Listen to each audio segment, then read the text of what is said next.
मी Punjab duck राज्यातल्या शेतकऱ्याला सांगू इच्छितो की तुम्ही काय करा, 8 ऑगस्ट पर्यंत शेतीची कामे करून घ्या. कारण की राज्यामध्ये 8 तारखेला रात्रीच्याला पाऊस सुरू होईल, 9 ला आणखीन जास्त भाग येणार आहे. म्हणून हा अंदाज सर्व शेतकऱ्यांना लक्षात येतात.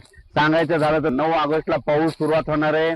कर्नाटक, तेलंगणा, सांगली, सातारा, सोलापूर, कोल्हापूर, धाराशिव, बीड, अहिल्यानगर, पुणे, कोकणपट्टी, त्याच्यानंतर परभणी, लातूर, त्याच्यानंतर नांदेड, यवतमाळ, त्याच्यानंतर तो पाऊस हिंगोली असा म्हणजे 9 तारखेला या भागात सुरुवात होणार आहे.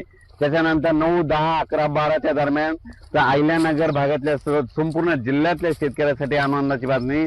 तुमच्याकडे मात्र 8 तारखेपासून ते 16च्या दरम्यान तुमच्याकडं म्हणजे राहुरी, त्याच्यानंतर राहुरी, शिर्डी, कोपरगाव, राहता, संगमनेर म्हणजे शिर्डी सगळीकडे म्हणजे सांगायचं झालं तर श्रीरामपूर, अहिल्यानगर भागामध्ये म्हणजे जिल्ह्यामध्ये सगळीकडे 9 तारखेपासून ते 12 पर्यंत चांगला शेतातून पाणी बाहेर निघणार पाऊस पडणार आहे आणि शेतकऱ्याच्या पिकांना जीवदान ठरणार आहे. म्हणून हा अंदाज नगर जिल्ह्यातल्या शेतकऱ्यांनी लक्षात घ्यायचा.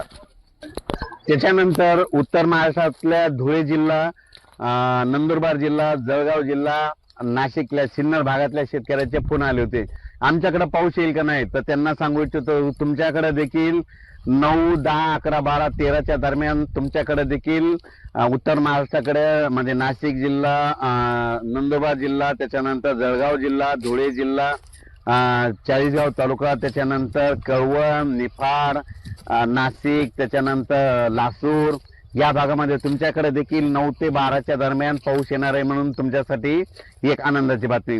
त्याच्यानंतर आपण परत काय करू, विदर्भाकडे देखील म्हणजे 9 तारखेच्या नंतर 10 ते 16च्या दरम्यान मध्ये पूर्व विदर्भ, पश्चिम विदर्भाकडे चांगला पाऊस येणार आहे.